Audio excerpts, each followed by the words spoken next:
অস্ত্রসহ নানাভাবে আন্দোলনকারীদের উপরে হামলা চালিয়েছে।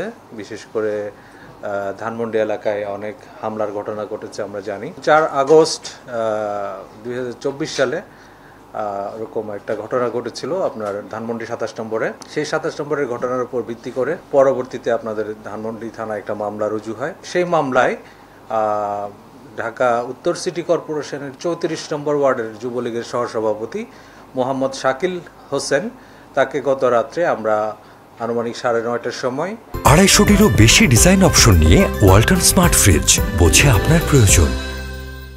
ধানমন্ডি থানা পুলিশ তাকে হাজারীবাগ মুক্তার হোসেন রোডের মধুবাজার এলাকার মুক্তার হোসেন রোডের বাসা থেকে তাকে গ্রেফতার করা হয় এবং তাকে যে পূর্বের যে এজাহার নামীয় আসামি সেই মামলায় তাকে গ্রেফতার দেখানো হয়। পরবর্তীতে আমরা জানি সে তার স্বীকারোক্তি এবং গোপন সূত্রে আমরা সংবাদ পাই তার কাছে তার বাসায় অবৈধ অস্ত্র মজুদ রয়েছে।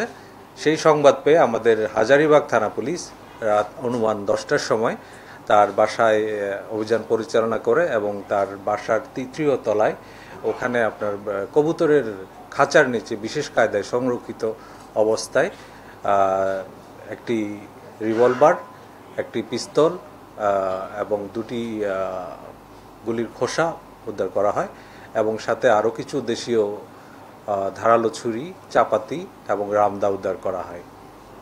ইতিমধ্যে আপনারা জানেন এই যে ধৃত যে আসামি মোহাম্মদ শাকিল হোসেন, যে কিনা যুবলীগ 34 নম্বর ওয়ার্ডের সহসভাপতি, তার বিরুদ্ধে বৈষম্য বিরোধী ছাত্র আন্দোলনের ওখানে হামলার অভিযোগ আছে, সেই সংক্রান্ত একটি মামলা আছে।